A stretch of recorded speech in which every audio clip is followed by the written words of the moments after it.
de Sierra, coordinadora de Desarrollo Económico Regional y asesora económica de la candidata Claudia Sheinbaum. Les platico que Mujeres Líderes por la Vivienda, el sector inmobiliario, surgió hace 8 años. Se ha sobrepuesto a grandes retos personales y profesionales de las socias para integrarse y construir esta gran red. La única asociación conformada por grandes líderes de la industria con enorme trayectoria que han ejercido tanto en el sector público como en el sector privado. Arquitectas, ingenieras, asesoras inmobiliarias, financieras, brokers, evaluadoras y más profesionales ahora que se suman también de las nuevas generaciones. Están listas para lograr el objetivo de hacer oír su voz en pos de influir en la política social de esta importante industria para lograr que tengamos mejores hogares, mejor calidad de vida para todos los mexicanos. MULI, por sus siglas, comenzó con 20 socios y hoy, tras 8 años, hemos triplicado esta membresía. Les pido, aunque veo que faltan algunas, les pido a las socias que están presentes se pongan de pie. Por favor.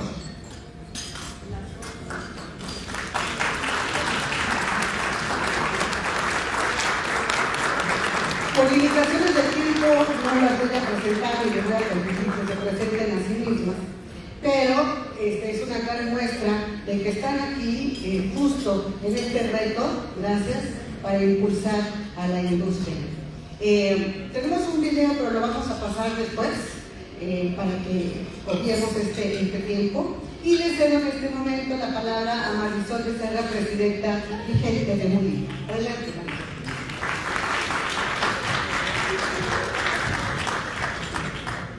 Muy buenos días a todos, bienvenidos. Y bueno, pues para darles unas estadísticas, en México 1 de cada 3 hogares tiene jefatura femenina. Sin embargo, en remuneración tenemos una desigualdad de un 37%, es decir, las mujeres ganamos 37% menos que los hombres. ¿Y esto a qué nos lleva? A que tenemos una menor capacidad de financiamiento y, por supuesto, de acceso a una vivienda. Es por ello que el día de hoy estamos muy honradas de poder dar la bienvenida a este foro de cara a la vivienda del nuevo gobierno.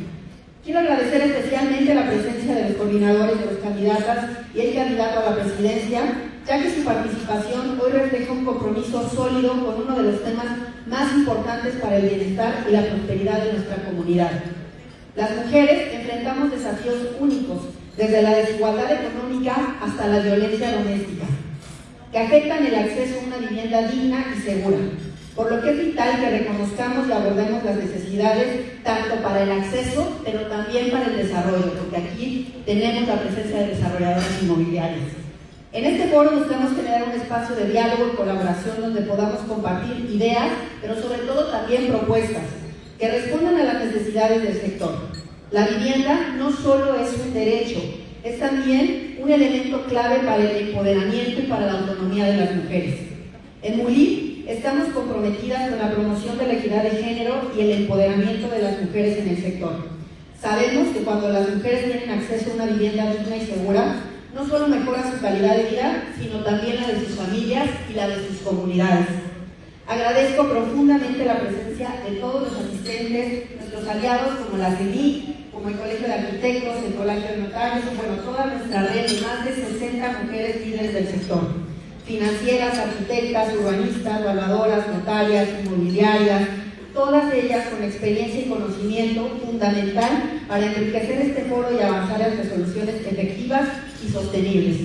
Finalmente, reitero nuestro compromiso como MULI para seguir trabajando incansablemente en la defensa de los derechos de las mujeres y en la construcción de una sociedad más justa e igualitaria. Creemos firmemente que juntos podemos hacer la realidad del derecho a una vivienda digna para todos y para todas. Muchas gracias por estar aquí en este diálogo tan importante para el sector que aporta más del 5% del PIB de nuestro país. Les deseo una jornada muy productiva y sobre todo muy enriquecedora. Bienvenida, Altagracia. Muchas gracias. Ahora les voy a pedir presentar un breve posicionamiento de diferentes ángulos de la industria, para lo que le pido a Aurora García de León que pueda subir aquí. Ella es directora, una de las pocas propietarias, directoras de desarrolladora de vivienda en México. Creo que nada más hay dos mujeres, ¿no?, en este sector. Y gracias, muy pocas, de 1000 desarrolladores del país. Entonces, qué bueno que está aquí Aurora, directora de derechos, y además una de las socias fundadoras de Molí. Adelante, Aurora. Gracias por esta oportunidad. Bienvenida, gracias. Habitar en entornos de calidad, en un hogar adecuado, es un derecho constitucional. Por ley, todos los mexicanos deberíamos de poder contar con una vivienda digna. Sin embargo, el rezago habitacional sigue siendo muy alto, afectando especialmente a la población más vulnerable. Simplemente no lo hemos podido abatir.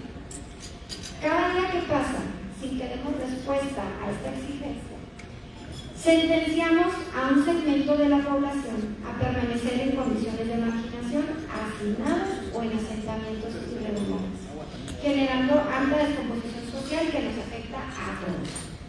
Por esta razón, considero acertada la idea de colocar en el centro de atención a la vivienda. Necesitamos poner manos a la obra de inmediato para entender sin demora esta apremiante necesidad.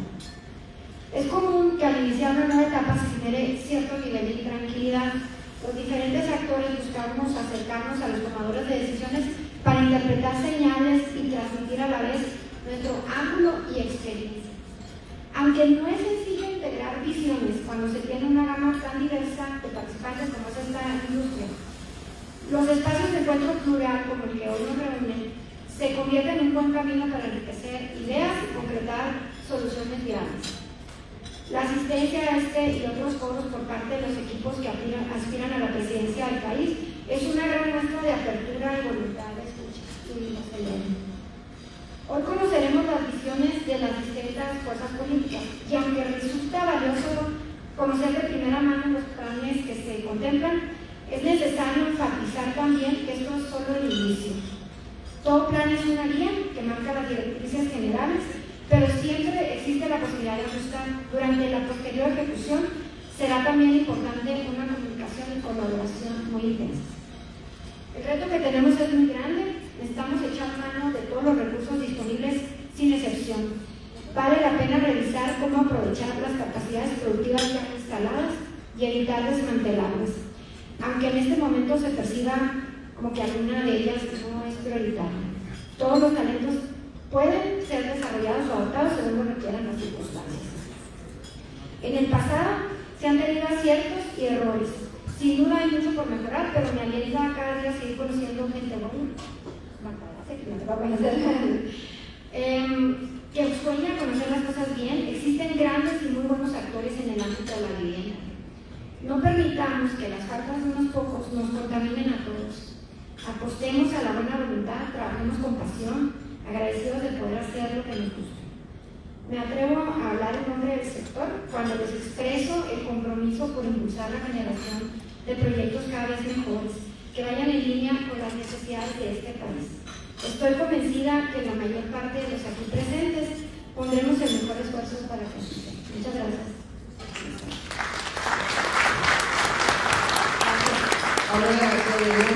Ahora le pido a Teresa Pérez, también socia fundadora de Molí y vocal de Vivienda del Notariado Mexicano. Adelante, Teresa.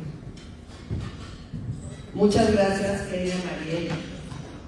Muchas gracias a todos los presentes y a nuestras amigas y socias de Molí. Este proyecto con un corazón tan grande hacia las mujeres de la vivienda que iniciamos hace algunos años con mucho cariño para todos los del sector con Mariel. Bueno, pues yo quiero dirigir un mensaje también desde el notariado, desde el cargo que actualmente ocupo como vocal de vivienda, y mandarles un saludo de mi presidenta, la notaria Guadalupe Díaz Carranza, quien es honrosamente la primera mujer en presidir el gremio notarial y que se disculpa por no asistir ya que está en gira en Tamaulipas. Muchas gracias por venir, bienvenida Altagracia. La visión que tenemos desde el notariado mexicano es que para cumplir con una vivienda adecuada es necesario tener certeza jurídica en la tenencia de la tierra. Por ello es importante fortalecer e impulsar las instituciones y las instancias que preservan el derecho de propiedad y que dan seguridad a la tenencia y por lo tanto a la vivienda. La coordinación que encabeza SEDATU en las 3 órdenes de gobierno en suelo, desarrollo urbano y vivienda debe permanecer con un rumbo que garantice la continuidad de los logros alcanzados y, partiendo de ahí, fortalecerse. Quedan acciones pendientes como el impulso a las campañas nacionales de regularización de la tenencia y de la vivienda, y como la creación de una verdadera coordinación de registros públicos, no solamente de propiedad, sino una instancia coordinada y encabezada por la cabeza del sector, que permita no solo la homologación de las legislaciones, sino también su coordinación con el Registro Agrario Nacional y con el Registro de Bienes Nacionales. También es muy importante evitar la desocupación y los despojos, sobre todo a los grupos vulnerables como a las mujeres y en general a todos los grupos vulnerables. Debe haber políticas públicas y mecanismos legales de contención como la suplencia de la queja, que ya existe en otras materias como la penal y la familiar, promoviendo así sociedades pacíficas y facilitando el acceso a la justicia, procurando instituciones eficaces, responsables e inclusivas en todos los niveles de gobierno. Desde el notariado seguiremos participando en el Consejo Nacional de Vivienda para aportar con elementos jurídicos de investigación, y el Colegio Nacional del Notariado, siempre que se le solicite, va a acudir para fortalecer las políticas públicas de vivienda, destacando así la vocación social del notario. Muchas gracias, Mariel. Gracias.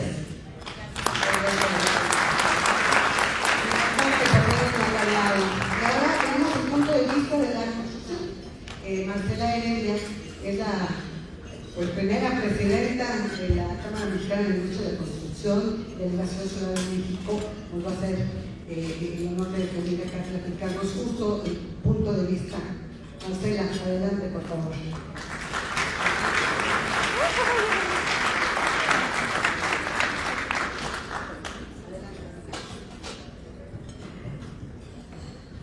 Muchísimas gracias, María, por la invitación. Hola, gracias por estar aquí con ustedes. Muchísimas gracias, mi querida amiga, vicepresidenta de Molina. Bueno, yo represento a la CEMIC Ciudad de México.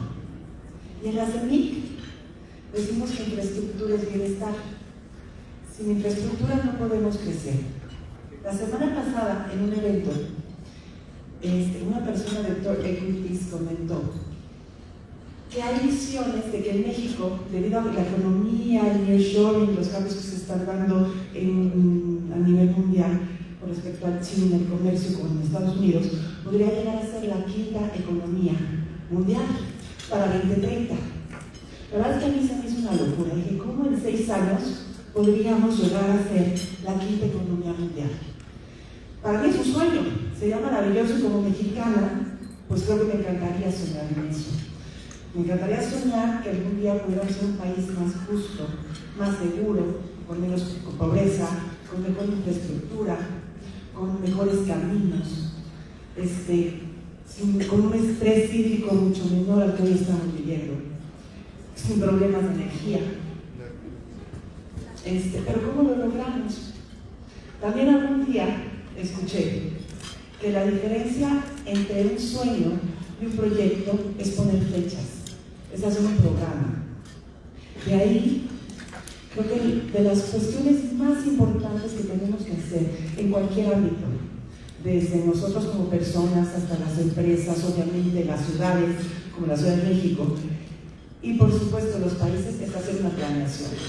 No podemos aspirar a ser mejores si no planeamos a corto, mediano y largo plazo. Necesitamos una planeación a mínimo 25, 30 años. Hay países que ya planean a 100. Una ciudad que esté bien definida.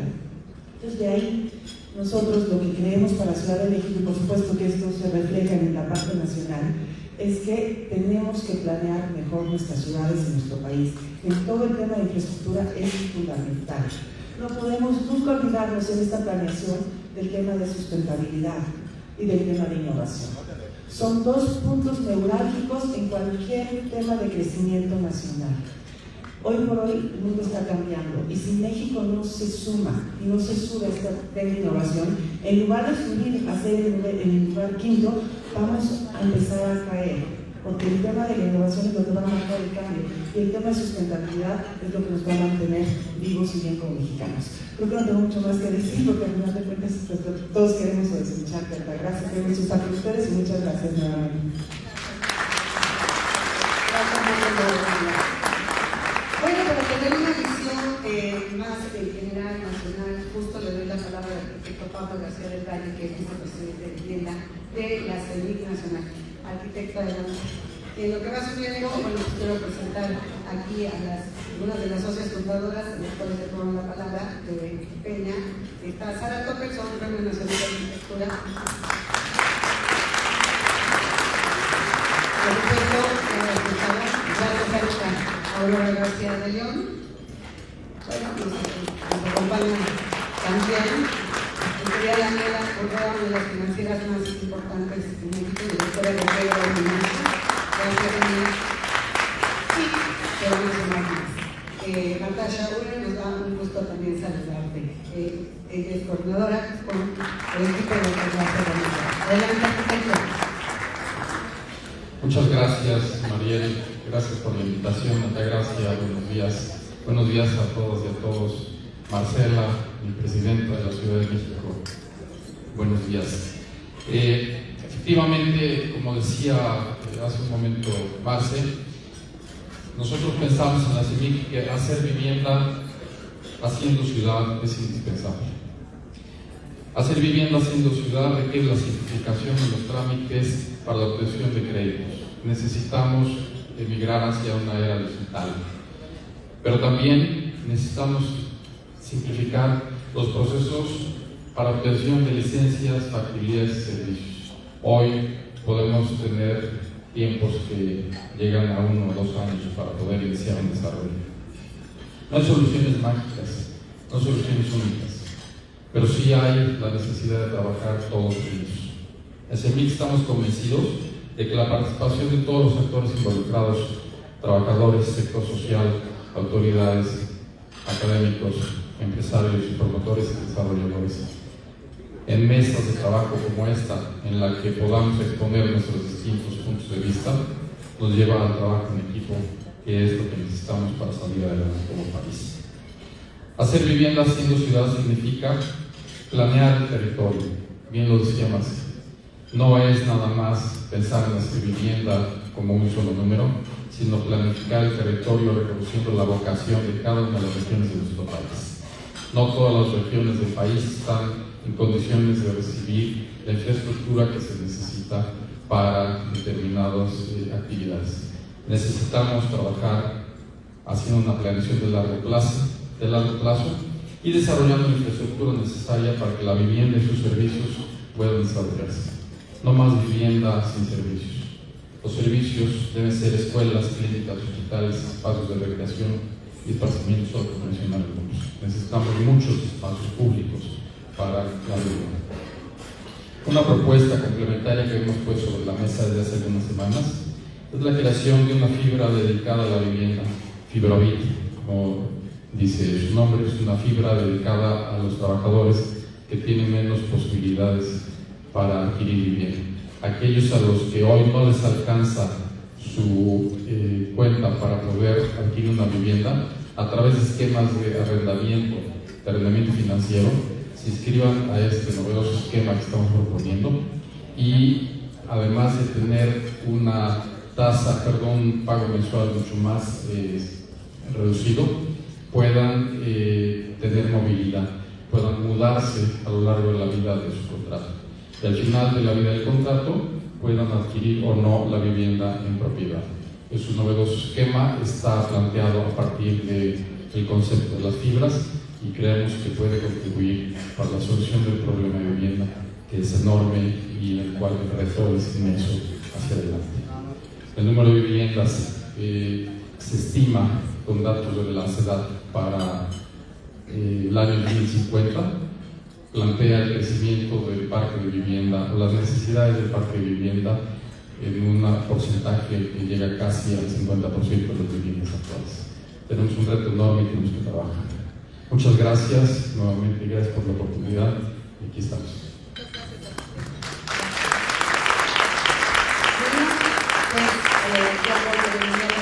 Rosario Martínez, directora del Crédito para ti, que también llegó, socia fundadora de MULIT. Y así también les agradecemos mucho a ustedes presentes a Enrique Margarita, coordinador del Comité Propietario de la Asociación de Bancos de México, bienvenido Enrique, y el estimado Carlos Gutiérrez Ruiz, director del Sector Federal de Ingeniería, bienvenido en todo caso. También un saludo al estimado Polo, a los cuatro, Leopoldo Kirchhorn, presidente de Comunidad de México, igual que al querido Sergio Leal, buena operación, de Vinte, CEO de Vinte, bienvenido Checo. Asimismo, nombro a Marisa Quiroga, presidenta de la Asociación Mexicana de Profesionales Inmobiliarias de Ciudad de México, gracias por estar aquí.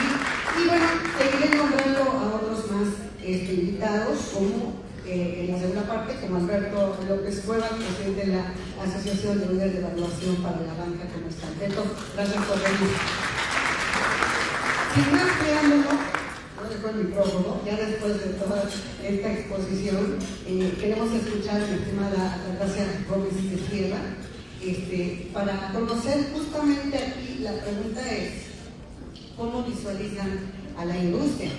A la industria de la vivienda, que para nosotros es tan importante, consideramos que es el primer derecho fundamental después de la vida a que tengan una casa. Todos los mexicanos, todos los seres humanos. Queremos ver cuál es tu visión, Altagracia, de cómo impulsar a esta industria tan importante y que pues asume el reto de tener casi 10 millones de viviendas en déficit, de tener una realidad que es el 60% de las viviendas son autoconstruidas y no necesariamente bajo los parámetros de consideración de zonas de riesgo, de materiales de buena calidad y de construcción con asesoría. Tenemos grandes retos con respecto al acceso al crédito, ¿no? También cómo puede la población de menores ingresos acceder a un crédito y si no tienen prestaciones sociales, pues bueno, ahí está también el crecimiento de la población informal, ¿no? Que ya va a casi el 60%. Esto sigue y seguirá, como México también es un pueblo constructor de siempre. Queremos conocer tu visión, mi estimada Altagracia. Adelante y bienvenida. Muchas gracias.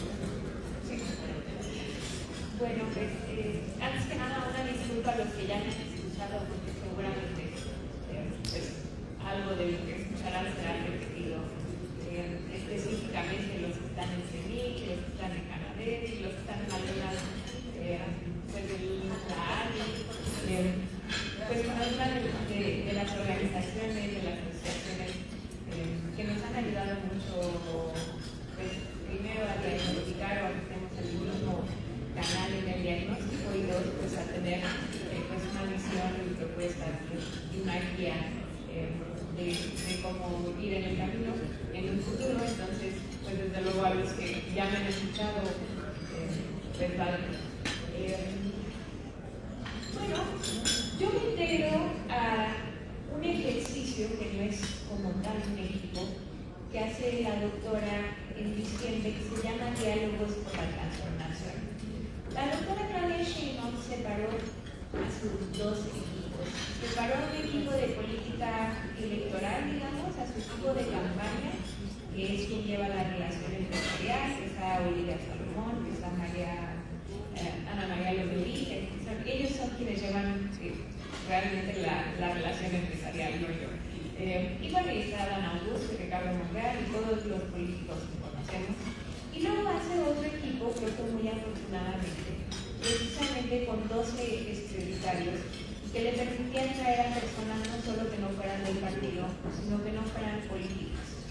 Y es mi caso, desde luego que soy empresaria de una empresa familiar, que de hecho empezó haciendo vivienda. Nosotros tenemos 142 desarrollos inmobiliarios en el país, desde vivienda de interés social hasta vivienda residencial y viviendas turísticas.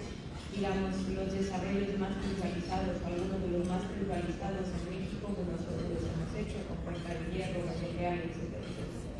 Y bueno, esto me permitió a mí incorporarme como coordinadora de una mesa de trabajo, que no es nada menos o nada más que eso, ¿no? Coordino una mesa de trabajo que se llama Desarrollo Económico Regional y Reorganización. Y entonces a mí me toca ver la construcción en sus dos acepciones, la vivienda y la infraestructura, como industria. Porque hay quien, que es la doctora Violeta Vázquez, que lo ve como derecho. Porque es cierto que la vivienda es un derecho. Dentro de los derechos humanos reconocidos constitucionalmente, incluso en tratados internacionales, pertenece a la segunda generación de derechos. Los primera generación de derechos se consideran de los derechos civiles y de los derechos políticos, que constituyen libertad, donde el gobierno, por lo general, tiene una obligación de no hacer. El gobierno tiene una obligación de no intervenir en tu libertad de tránsito, en tu libertad de expresión, en tu libertad de profesar la religión que quieras. Los derechos de segunda generación tienen el gran reto de que la obligación, digamos, aparejada a ese derecho o para dar cumplimiento a ese derecho es un dar o un hacer. Y es donde encuentran al derecho de la vivienda, pero también es donde encuentras al derecho de la educación, al derecho de la salud, al derecho a internet, al derecho del transporte, etc. Y eso pues implica que no solo tiene que haber una buena intención, no solo debe de haber este programa para que sea interdependiente, indivisible, y que sea de aplicación progresiva, tiene que haber un presupuesto asignado a él y un plan de desarrollo de este derecho.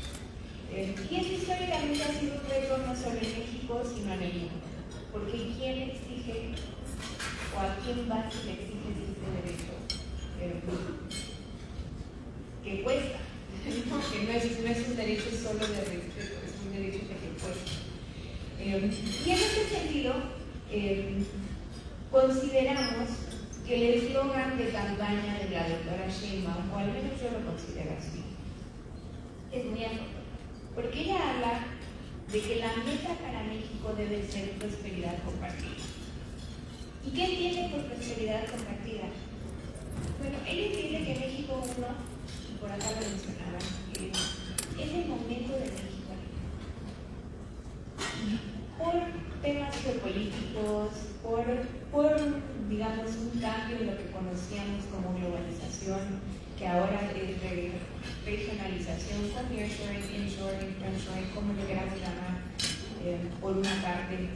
Y luego otro cambio de lo que se venía entendiendo como un capitalismo puro y duro que solo importaba necesidades financieras y que ahora se ha matizado con ESGs que también tienen impactos sociales, tienen impactos ambientales y que los premia con rentabilidad financiera. México puede ser líder en ambas. México tiene todo para ser líder en ambas. Sin duda tiene muchos retos, pero esos retos de ahí vienen, digamos, las oportunidades. Y en ese sentido nosotros hicimos 5 principios que es lo que buscaríamos para conseguir prosperidad compartida, entendiendo esta como que el desarrollo económico, como que el crecimiento económico como que el estatus del socio comercial más importante de Estados Unidos por primera vez, como que la inversión extranjera directa haya tenido un récord, a pesar de ser mucho más alto, como que el nivel de desempleo sea históricamente de los más bajos, el más bajo de la OECD ahorita, etcétera.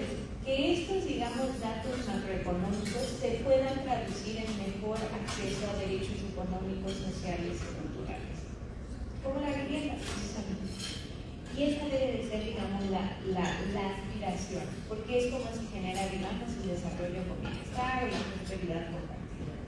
Y los 5 principios de los que partimos, que espero que cuando conozcan bien los planes, los programas de cada uno de los 10 sectores que hemos puesto como prioritarios, pero también, digamos, en toda la política estratégica, tanto en promoción como en capacitación, en colaboración, en coinversiones, etc., son inclusión, innovación, sostenibilidad, digitalización y simplificación y vocaciones regionales. Inclusión. ¿Cómo incluimos a los que nunca incluimos? ¿Cómo incluimos a jóvenes, a quienes tenemos que incluir para el acceso a la primera casa? ¿Cómo incluimos a mujeres, a quienes ya también dijimos son las que menos tienen acceso a temas financieros?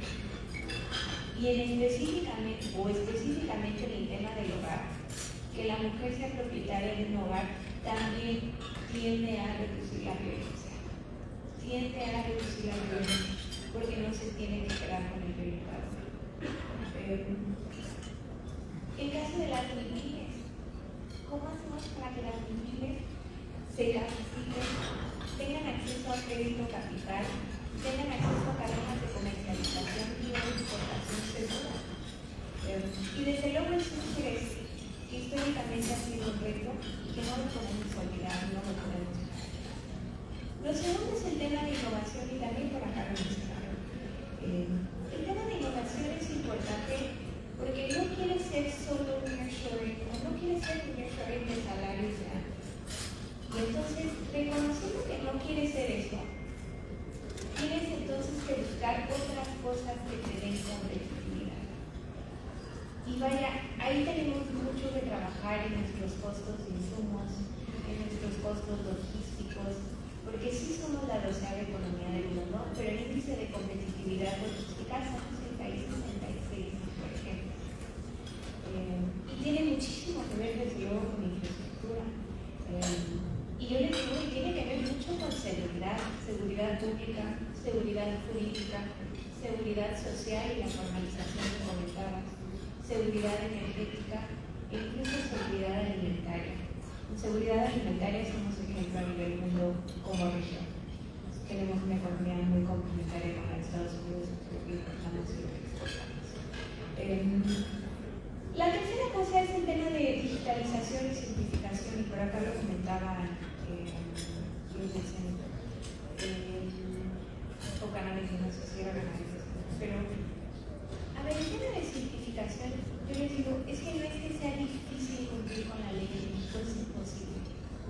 Solo a nivel federal hay 2.700 trámites. En la Ciudad de México, digo, ahora literal, tenían 2.000 trámites.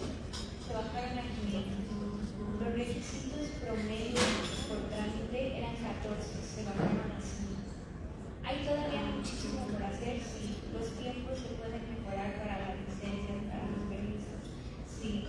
Además, se debe de buscar quitar la discrecionalidad al caso concreto de la autoridad, sí. En construcción y en todos los permisos de habitación. Pero esa debe ser una de las mayores apuestas de la próxima administración. Incluso me diría, llegue quien llegue. Creo o estoy cierta que va a llegar la doctora, pero vaya, llegue quien llegue.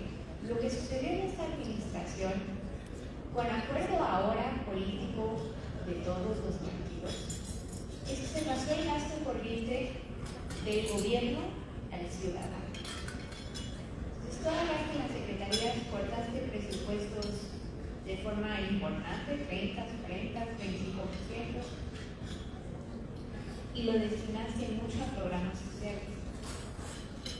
Todos los partidos consideran que sus programas sociales no solo son necesarios, sino convenientes, fortalecen el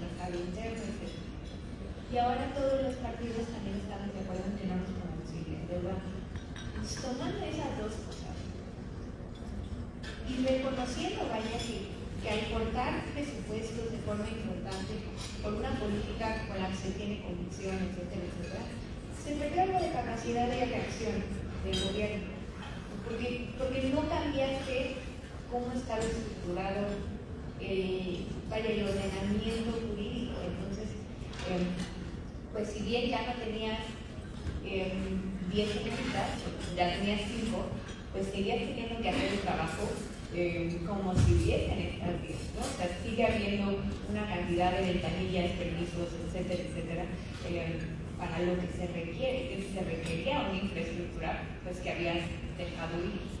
Y en ese sentido, pues la apuesta necesaria del próximo gobierno tendrá que ser, por una parte, digitalizar, automatizar funciones, para dar agilidad, para dar transparencia, para quitar corrupción e intermediarios.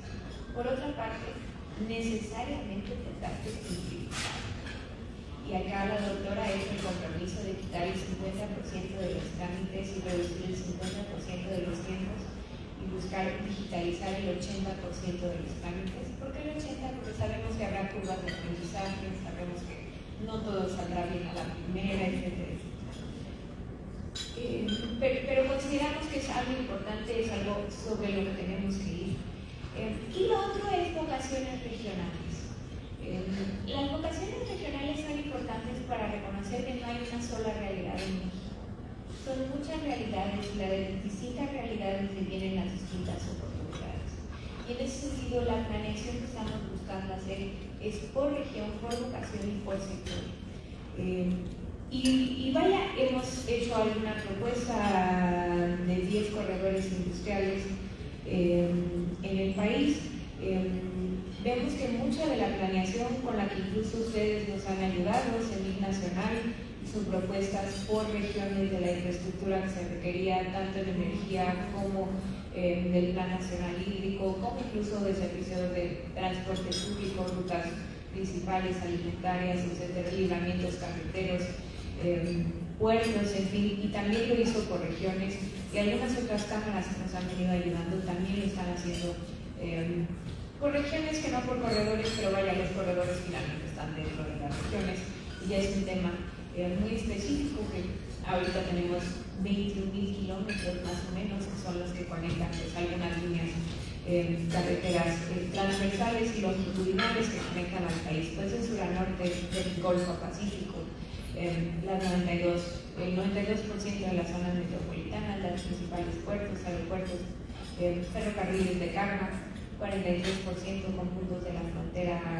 directos, todo a 100 kilómetros de la frontera, pues para ir por una parte orientando la inversión, por otra parte generando economías de escala que se requieren para ser competitivos, y por otra parte para también priorizar cuál es la infraestructura estratégica que va a hacer una diferencia, o en cuanto a competitividad o en cuanto a cumplimientos de objetivos sociales. Porque no es que todo vaya a generar competitividad, pero hay cosas que se requieren hacer que cumplen con un objetivo social, como son, por ejemplo, los caminos artesanales o como son los caminos rurales, para no tener aisladas a ciertas comunidades rurales, pues eso no necesariamente te va a hacer subir o que sea más barato llevar mercancías, pero te hace que personas que viven aisladas pues tengan acceso a centros de salud, tengan acceso a educación, etcétera, etcétera. Entonces, tomando, digamos, en cuenta esos 5 principios, y ya me voy rápido para decirles del sector,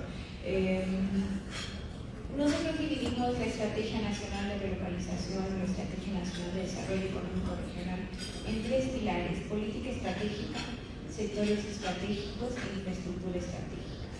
Dentro de la política estratégica consideramos que la mejor forma de aterrizar nuestros planes, porque para nosotros la planeación sí es importante. Yo les digo que en México es algo que tenemos que recalcar, porque no es que no haya planeación, es que no la seguimos.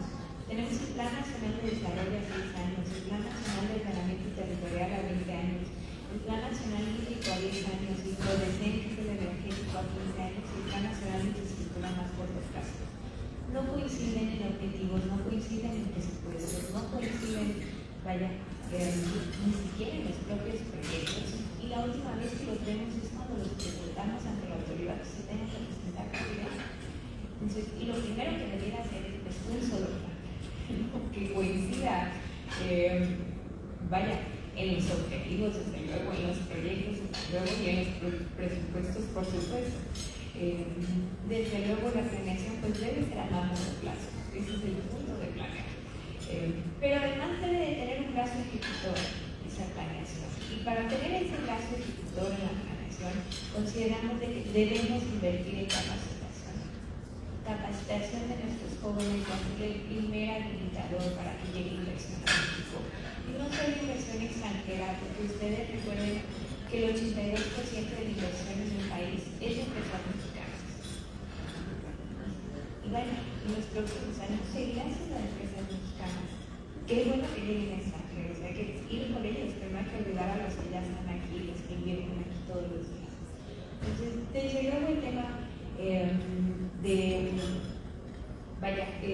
de cómo podemos capacitar a nuestros jóvenes. Estamos haciendo un planteamiento de educación dual, hicimos un inventario por todas las asociaciones, las cámaras, etcétera, de lo que se requiere, porque se requieren ingenieros, se requieren doctores, se requieren especialistas, maestros, sí, pero también se requieren operadores de transporte, también se requieren montacarguistas, también se requieren técnicos en climatización, también se requieren soldadores especializados, etcétera, etcétera. Y la verdad es que pues, la educación no solo se puede ver desde el punto de vista de la oferta, sino también desde la demanda.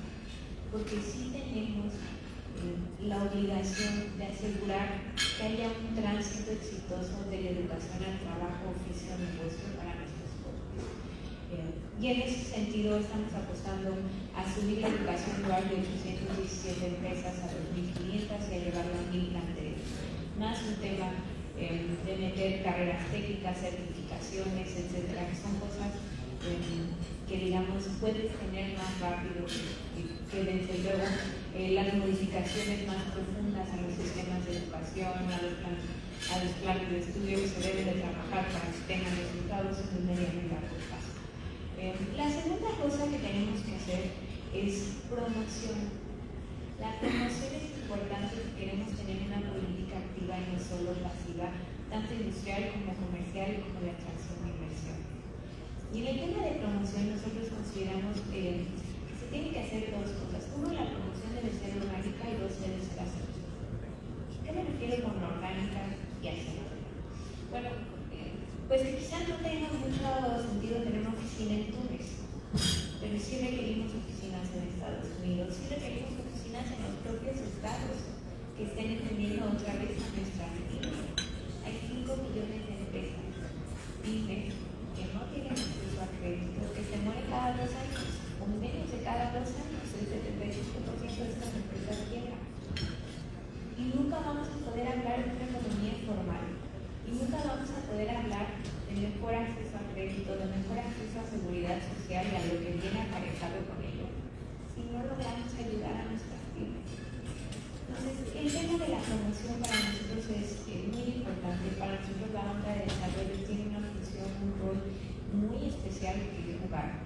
Y no solo es NAFI y Bancomex, sino Banobras, que ahora tiene la sociedad hipotecaria dentro de Banobras, pero vaya, hay un rol que jugar y lo tenemos que hacer bien, lo tenemos que hacer con conciencia de los objetivos no solo presupuestarios de banca de desarrollo, porque son banca de desarrollo, pero también objetivos estratégicos de rentabilidades sociales, de proyectos que no todavía están suficientemente maduros, de sectores que requieren un apoyo porque el banco comercial no puede entrar, o que requieren garantías, o que requieren capacitación, o que requieren un extra apoyo. La tercera cosa es colaboración. ¿Cómo le vamos a hacer para ponernos de acuerdo, gobierno, con nosotros y con las universidades? Porque tenemos que trabajar en tener una mejor vinculación entre la academia, el gobierno y la iniciativa privada. Y en ese sentido estamos planteando, bueno, para cosas específicas como la revisión del TEMEC, etcétera, pues los grupos de trabajo que se requieran. Pero luego estamos planteando un Consejo Nacional que todavía no tiene su desarrollo económico regional o de revitalización, que precisamente coadyuve en la formación y en el seguimiento de estos grandes proyectos, planes que se tienen que hacer, algunos como obra pública, algunos como coinversiones, y y algunos que son inversiones meramente privadas, pero que por su importancia se les debe dar un crecimiento estratégico.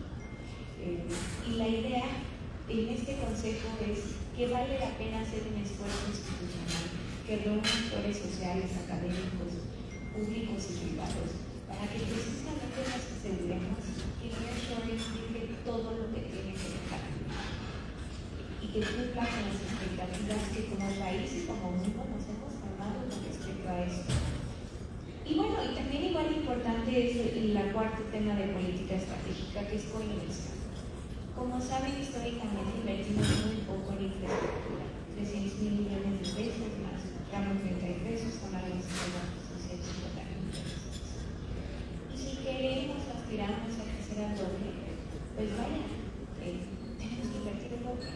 Y en ese sentido, y otra vez siendo muy responsables fiscalmente, pues nos toca o nos queda hacer esquemas de coinversión que busquen a unos y a otros, que garanticen que los proyectos sean bancables, que por otra parte haya transparencia en cómo se está haciendo esta colaboración pública y privada, que desde luego puedan entrar inversionistas institucionales. Y tuve oportunidad de conocer la fibra en enero que estuve con CEMIC. Entiendo que es un proyecto de hace 1 o 2 años que ahora retomaron. Me parece un proyecto interesante. Y bueno, de paso hemos hecho algunos 5 planteamientos de cómo se pudieran hacer diversos esquemas de coinversiones público-privadas. Uno de ellos, de hecho, se utilizó para la construcción de la carretera de las Barras Compostela, que es CROM, ¿no? Para construcción, reparaciones, operaciones y mantenimiento, que es una forma distinta que no es concesión, pero que vaya que permitía otra vez que los proyectos fueran bancables, que entrara iniciativa privada, etc. Otro de ellos es el FIE, un fideicomiso de inversión empresarial, que se utilizó en este gobierno, en algunas de las coinversiones que se hicieron entre públicos y privados, donde hay una administración que no es gobierno, que es un tercero independiente, que precisamente es experto en lo que opera. Hay varios esquemas, unos nuevos que hemos hecho para Greenfield, algunos que combinan Brownfield y Greenfield, y algunos que son específicamente para Brownfield, y que en su caso permitirán, pues o bien que se ponga, que el gobierno sea un off-taker, o bien que puedas utilizar algún tipo en el caso de que lo quieras, o bien que pongas pues un porcentaje y seas socio de capital, así como los privados, y entren con una valoración justa, al mismo precio, etcétera, etcétera. Sectores estratégicos, y si les parece solo me enfoco en construcción. Dentro de los sectores estratégicos, y otra vez, la construcción en sus 2 secciones, infraestructura y vivienda, bueno, la vemos como estratégica por 2 razones. Uno, porque es uno de los sectores que tiene la virtud de generar riqueza en sí misma, ¿no? Además es uno de los sectores que más empleos generan. Pero otra de las virtudes que tienes como sector es que eres un sector llave, eres un sector que habilita otras inversiones. Cuando hay infraestructura, entonces puede haber una inversión en automotriz, entonces puede haber una inversión en manufactura, entonces puede haber otra inversión. Cuando careces de infraestructura, lato centro, llámele carreteras, conectividad, incluso digital, etc., es bastante más complicado que tu negocio sea rentable. Y en ese sentido, pues para la infraestructura y para la construcción de vivienda hemos considerado que deben estar al frente de la política industrial. Y otra vez, la vivienda como derecho, la doctora Violeta Vázquez es igual de importante, tiene los objetivos de que sea digna, de que sea resiliente, de que sea asequible. Del lado de la industria, ¿qué nos toca o qué oportunidades ver? Y aquí lo hablo es más como empresaria que como planeadora. Creo que en el sector de infraestructura habrá un sinfín de oportunidades desde los corredores industriales, donde están ya, o se están definiendo los proyectos de infraestructura prioritaria, tanto infraestructura para conectividad, puertos, aeropuertos, carreteras, ferrocarril de carga, como energía, desde luego, como infraestructura para el bienestar, que son los temas de agua, de transporte público, de salud, de educación, etc. Creo que habrá ¿cómo estás, María? Sinnúmero de oportunidades en ese sentido, y ahí tenemos un reto que es traducir el ahorro en inversión. Por los montos que se requieren de inversión en infraestructura, tenemos que encontrar mecanismos para que sea atractivo para los inversionistas institucionales por otros medios que no sean solo banca comercial, para tener acceso a mercados de capital y poder invertir lo que se requiere, ¿no? Con secales, con fibras, con CEFIs y con otros instrumentos que hemos estado planteando, ¿no? Y otra vez, ahí hablar de temas de infraestructura pura y dura, hasta la construcción de los parques industriales, que como decimos nosotros vamos a promover la construcción de 100 parques industriales, con política de atracción de inversiones, los decretos de incentivos fiscales, la infraestructura que se requiera aledaña o la infraestructura común a esos parques, o en los alrededores de esos parques, pero la construcción de los parques será de los privados y para los privados. Y en ese sentido, pues habrá otra vez una gran oportunidad. Estamos trabajando mucho con la TIC, precisamente para trabajar una propuesta de dónde debemos establecer los parques, donde no hay, porque hay 3 estados donde no hay ninguno, y luego hay 7 estados donde hay menos de 3. Ver cómo podemos hacerlos más atractivos, porque no se hacen más atractivos con parques, se hacen más atractivos con otra infraestructura. Entonces, bueno, y en el tema de vivienda, y para entrar ahí, bueno, la doctora ha dicho que quiere construir 1 millón de viviendas sociales en el sexenio. Sabemos que la construcción de vivienda social ha venido decreciendo mucho. Sabemos que para los que ganan menos de 15,000 pesos, ahorita no tienen una opción de ser propietarios de ninguna vivienda, porque no tienen una opción de financiamiento, porque no pueden costear una vivienda que además creció en valor o casi se duplicó en valor en pocos años, ¿no? Porque lo que antes consideramos una vivienda popular en 800,000 pesos, pues ahora las están en 570,000 o 560,000 pesos. Entonces hay a un sector que debemos atender decididamente por medio de política pública.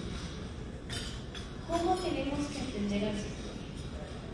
Bueno, uno, reconociendo que tenemos un instrumento que además es pionero en el mundo, que es el INAVI, que es tripartita, es un organismo tripartita, y así se debe de, así se va a conservar por una parte, pero así debe de operar, ¿no? Con aportaciones patronales, con aportaciones de gobierno, con aportaciones de los trabajadores, cumpliendo los 3 objetivos que tienen, que desde luego es el financiamiento para casas, para terrenos, para mejoras y para suelo, pero también es proporcionar un rendimiento al trabajador. Y la segunda función del rendimiento al trabajador, igual de importante que la primera, porque son parte de los ahorros del trabajador, específicamente de los que ganan menos. Y entonces, de alguna forma, cuando no estamos financiando casas de interés social, cuando estamos financiando casas medias, pues de alguna forma los ahorros del trabajador están, y no es la palabra, no es la palabra correcta, pero están subsidiando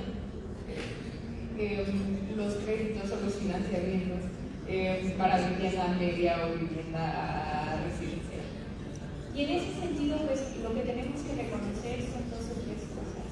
Uno, se requieren apoyos para los que ganan menos. Se requieren, y podemos discutir la forma de cómo se debe de dar el apoyo, podemos discutir el monto de cómo se debe de dar el apoyo, podemos discutir el mecanismo del programa, si es quitando un poco a autoproducción, si es sumándole de otra parte, si es con otros mecanismos, todo se puede discutir y desde luego siempre hay avances, ¿no? Por ejemplo, que se puedan dar 2 o más créditos, es un avance, pues tardamos mucho tiempo en reconocer que las mujeres también trabajaban, y que además hombre y mujer podían juntarse, o hombre y hombre, como fuese, se pudieran juntar para tener más capacidad de tener acceso a una mejor casa.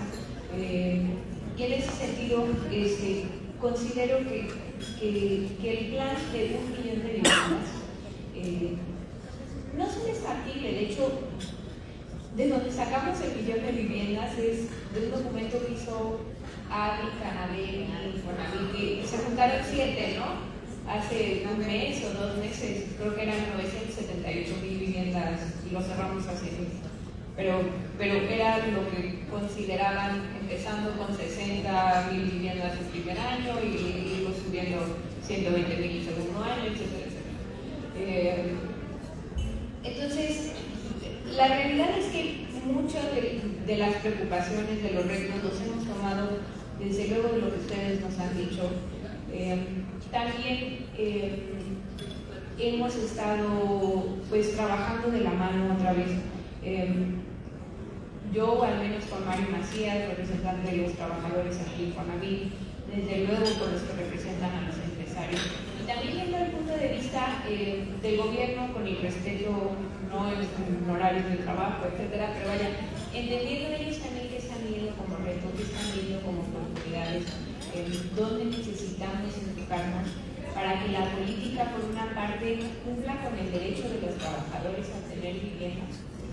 Primero, vivir en una casa digna, y segundo, a poseerla, y segundo, a tener propiedad sobre ella, ¿no? Porque cuando hablan de renta, que a algunas personas les hace ruido porque dicen que va contra el 123 constitucional, donde precisamente el trabajador lo que quiere es derecho a propiedad o de patrimonio. Pero la realidad es que tu primer derecho es a vivir en una vivienda. El segundo es a tener propiedad sobre ella. Y en ese sentido, pues el esquema de rentas es muy necesario, es muy pertinente además, porque ahora las familias cambian mucho y las viviendas, las necesidades de viviendas pueden cambiar conforme a la familia, conforme el trabajo, la movilidad laboral se puede dar, etcétera, etcétera. Ya me superpasé, ¿verdad? Y bueno, desde luego consideramos que el reto y la oportunidad más grande que se tiene, o uno de los retos y oportunidades más grandes que se tiene como país, pues sin duda es el tema de financiación. Ahorita creo que el Infonavit hace algo así como el 69% del mercado hipotecario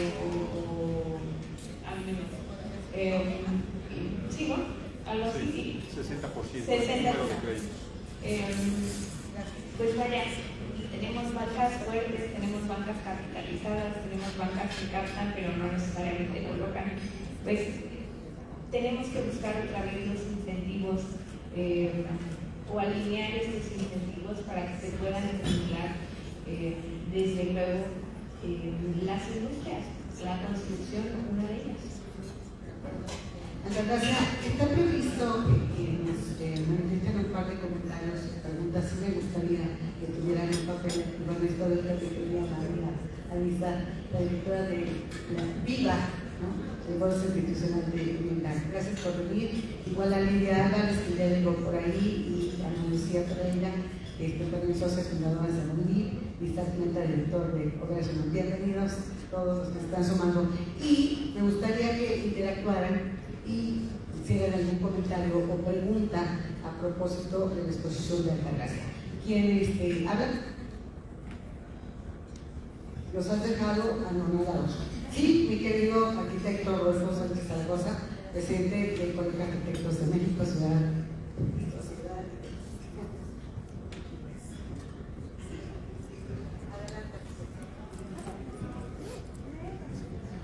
Gracias, María. Buenos días a todas y a todos. Y gracias, nos honra estar aquí contigo, como siempre, impulsando esta iniciativa de la mujer. Creo que el término líder es muy importante, más en este género, que no es ahorita, siempre ha sido. Y cansa siempre seguirá apoyando esta iniciativa para todos. Yo quiero hacer una observación, ¿sí? Creo que para eso es este diálogo, ¿verdad? De plena transparencia y sobre todo neutralidad. Para empezar, escuchamos 1 millón, ¿es correcto?, de viviendas. Si dividimos este millón en todos los estados, algo está pasando en esa condición. De hecho, vale la redundancia, el derecho mismo que señala la Constitución de nuestro país es que todo mexicano requiere vivir. Entonces, ¿cuánta población tenemos? Una condición que con mucho gusto tenemos que apoyar a quien llegue a la presidencia, a quien llegue también al gobierno local. ¿Por qué? Ese sector de los que estamos aquí vivimos, estudiamos, analizamos y también emprendemos en el ámbito de la construcción. Pero 1 millón de viviendas, yo creo que aquí me baso nuevamente a la Constitución porque es reino federal y además la plena carta magna que nos determina a nosotros como ciudadanos mexicanos en apoyarle a la presidencia, a las autoridades. Por tanto, a través de su persona, encomiamos este comentario a la candidata a la presidencia. Para eso estamos los colegios, para eso estamos también las cámaras, para asesorar a quien llegue. Y en verdad, con pleno respeto, lo que hemos escuchado de 1 millón, yo creo que es más. A lo mejor le faltó un cero o no sé cuántos ceros. Hablar justo, y en verdad conozco a la doctora, sé que ella se rodea de personajes muy importantes. De hecho, su título es doctora, ¿verdad? Entonces, permítanos, exigimos acercarnos con ustedes en la presidencia. Esperemos que el voto les favorezca para asesorar estas conversaciones, porque no nada más es una necesidad de vivir, esto exige también una planeación urbana. Para poder invertir, tenemos que hacerlo de una manera correcta. Y qué mejor, una correcta planeación. Aquí hablamos muchas personas. Muy importante lo que voy a señalar. Entre nosotros, honor aquí, honor merece, que está la arquitecta Sara Torres, Premio Nacional en Arquitectura. Hago saber esta condición porque yo recuerdo en mis tiempos mozos como universitario que mis profesores me decían que la arquitectura es el reflejo de la economía de un país. Nuestro país podemos observar que día con día enfrenta circunstancias muy especiales también en su economía. Por tanto, yo creo que este sector inmobiliario, ese sector al cual yo represento dignamente como Colegio de Arquitectos y la Sociedad de Arquitectos Mexicanos, estamos con el interés de trabajar uno a uno con nosotros. Usted lo mencionó, se ha acercado mucha gente y la doctora, me consta, se rodea de gente especialista. Por tanto, somos los primeros en levantar la mano y a través de usted queremos ser participantes. Gracias. Es Pablo.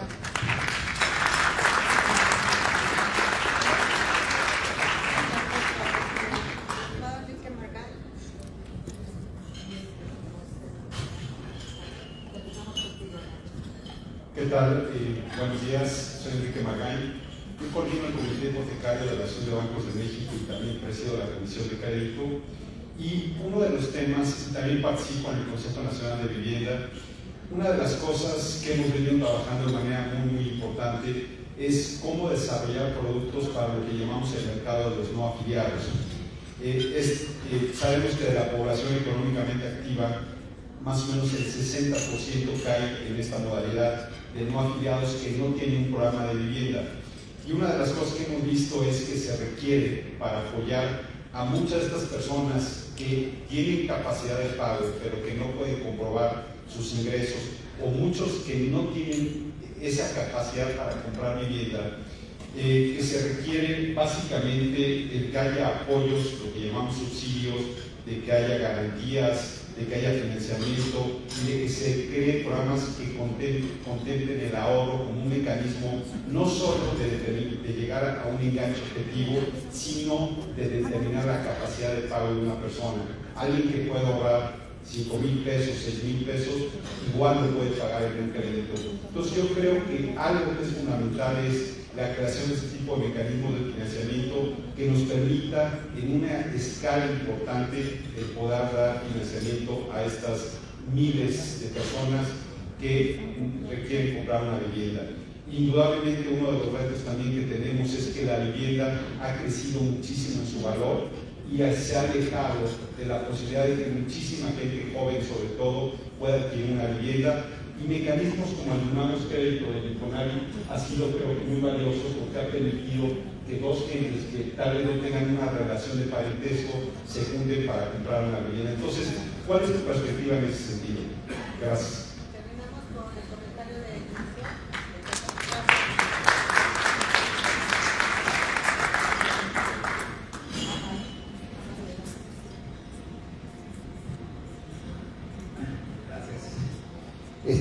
Me gustó mucho tu diálogo de sector privado con el bienestar de la economía, sobre todo de los trabajadores. Y en este contexto, también tu diálogo pro iniciativa privada, por lo cual sería muy bueno que tú fueras quien fuera el portavoz de las ideas, porque a veces nos dejan muy confundidos y realmente no sabemos cuál es, yo te lo digo abiertamente, cuál es la visión de la 4T con la iniciativa privada. Tú lo harías muy bien. Y mi pregunta es la siguiente: dentro de los hablantes de planeación se me hace muy importante que tengan esa visión concreta. Y mi punto específico es en lo que es el sector vivienda. Creo que debería de estar claro, porque hemos oído que ahora el Infonavit quiere o debe construir vivienda. Yo realmente creo que es muy importante en esta visión de planeación saber qué debe de hacer cada organismo. Para mí el Infonavit es un banco financiero, su orientación es financiera. Entonces, en ese sentido, lo que sí debe de enfatizarse, y creo que no se ha hecho bien en todo el país, es el desarrollo urbano. Ese es el que debe regir qué tipo de vivienda debe haber en diferentes en las diferentes secciones de cada ciudad, porque es una industria que debe verse con una visión y todas las soluciones son muy específicas para vivienda. Muchas gracias.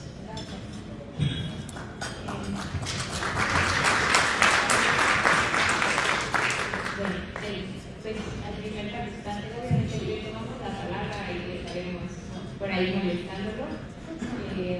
O no sé si es una asociación o una rama, estaremos por ahí molestándolo.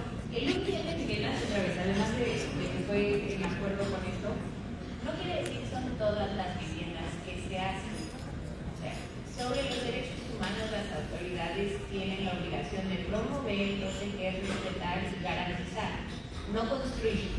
¿No? O sea, el gobierno no puede, no debe, porque justo nos meteríamos en un aprieto con la industria, incluso, ¿no? Si te pones tú a construir, financiar, hay un espacio para que entre el privado y hay un espacio que también es ajeno al gobierno, que no al Estado, ¿sí? Por ejemplo, la construcción de viviendas residenciales o de viviendas medias o de viviendas turísticas, pues desde luego deben de llevar rectoría del Estado, deben de llevar planeación, pero no las va a ir a construir el Estado, ¿no? El Estado no se va a poner a construir viviendas en Polanco, espero. Entonces, no es que sean todas las viviendas que se van a construir, estoy de acuerdo que sería, pues vaya, un insulto incluso. Quiere decir que el propio gobierno está atendiendo a una necesidad que además se apareja con realidades que también están ahí. Hay cientos de miles de viviendas abandonadas a las que también tenemos que ir a, digamos, como Estado tenemos que recuperar. También tienes que entrar a redensificaciones, también y mucho esto, el tema del valor de la vivienda. Si no quieres viviendas en las periferias, pues vamos a tener que entrar a la vivienda vertical, vamos a tener que entrar, y cuando digo vamos no es gobierno, me voy a poner a hacer edificios enormes, ¿no? Pero el gobierno sí debe de tener este acompañamiento que se requiere, pues para cambiar usos de suelo, para cambiar densidades, etcétera, etcétera. Y en ese sentido es por una parte la planeación y por otra el compromiso que se hace. Con el tema del financiamiento, El financiamiento de los no afiliados ha tenido como varias etapas. Sociedad hipotecaria tuvo un rol en su momento, ¿no? En el 2000 y pico, por favor. Se fue transformando y entonces luego las SOFOMs y los SOFORs intentaron entrar al quite un poco con resultados mixtos y la realidad es que sigue siendo uno de los retos importantes que como país debemos atender. Considero desde luego otra vez importante el tema de los apoyos para los de trabajo, porque no hay cómo, es la realidad, no hay cómo. Y en corto te digo muy específicamente cómo creo que se pudieran hacer esos apoyos, porque la realidad es que no es un apoyo al constructor, es un apoyo al comprador. Y entenderlo de otra forma es no entenderlo. Desde luego hay cosas que se pueden hacer o que no se deben repetir, ¿no? O sea, desde luego hubo esquemas pues que no abonaron en nada y que precisamente ahora nos tienen con viviendas abandonadas en todo el país, lejos de donde trabaja la gente, lejos de la urbe. Por acá al principio decían hacer viviendas, hacer ciudad, sí debiera ser. No siempre es, pero sí debiera ser. Y sí debiéramos exigir que no haya viviendas y no hay servicios.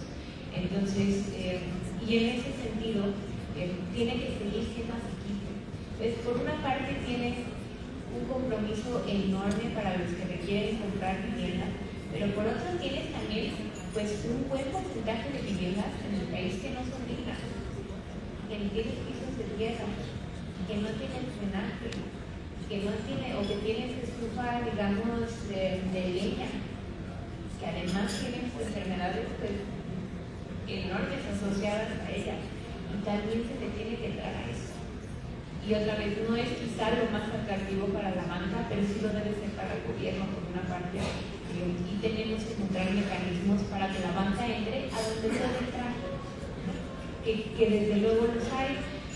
Creo que la digitalización ayudará a que haya más trazabilidad, que en ese sentido poco a poco se vaya abriendo las posibilidades de prestar a más personas físicas, y que no solo se pueda prestar a créditos al consumo, que sí puede haber créditos hipotecarios. Creo que la seguridad jurídica en el tema de los registros públicos de la propiedad deberá abonar a esto, incluso la propia digitalización de los registros públicos de la propiedad, etcétera, pues debiera abonar a eso. Se pueden hacer muchas cosas, creo que hay mucho por trabajar ahí. Y la tercera pregunta, ya no sé cuál es.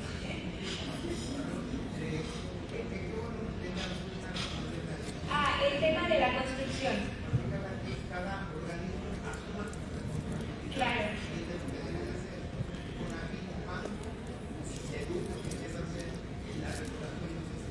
Sí, otra vez. Y por eso pensé, el Infonavit es un organismo tripartita. Entonces, en ese sentido, tengan la confianza de que tendrán que estar de acuerdo, o sus representantes tendrán que estar de acuerdo, son un tercio, ¿sí me explico? Y ahí sí son iguales. O sea, y en ese sentido, pues todas las iniciativas se vale que se hagan, se vale que se discutan, seguramente de ahí saldrán otras cosas buenas, o podrán salir esquemas que a lo mejor valga la pena, otra vez donde el Infonavit sí tenga que entrar en los centros de las ciudades donde es muy, o cuando tiene el municipio un terreno en Breña. Desde luego el Infonavit no creo, considero que sería difícil se ponga a hacer toda la construcción de vivienda social, porque en ese momento además quitan la movilidad hipotecaria. Y eso rompe un poquito con la planeación que se quiere precisamente de que el trabajador esté cerca de las escuelas y cerca de la empresa y que no tengas que estar 2 horas o 3 horas para ir y venir de tu trabajo. En el momento en que solo hay un pool que puedes elegir, que puede que te quede cerca, pero puede que no te quede o que no te convenza, no sea conveniente, no se adapte a tus necesidades, quita un poquito el derecho del trabajador a la elección. Y en ese sentido, en algunos casos, es otra vez es necesaria por la condición propia de la propiedad, si hay un terreno baldío que es propiedad del municipio, si hay un edificio que se le puede cambiar el uso de suelo y hacer viviendas, como se hace en muchas ciudades del mundo. Bueno, ahí tiene sentido que entre alguien que tenga rectoría, que pueda sacar los permisos, etcétera, etcétera. Pero también otra vez no solo es necesario, es indispensable que participen los privados en esto. Y además es indispensable no solo por la industria que genera alrededor de eso, sino para garantizar el propio derecho del trabajador a que se tenga la vivienda como la tiene que tener. Muy bien, María Gracia, muchísimas gracias. Parece que la despedimos con una gracias por tu tiempo. A través de la gobernadora del Desarrollo Económico Regional y la Secretaría Económica, y ojalá, como dicen por ahí, se quede, ¿verdad?, en la parte empresarial, parte de la candidata Claudia Chama. Agradecemos mucho y acompañamos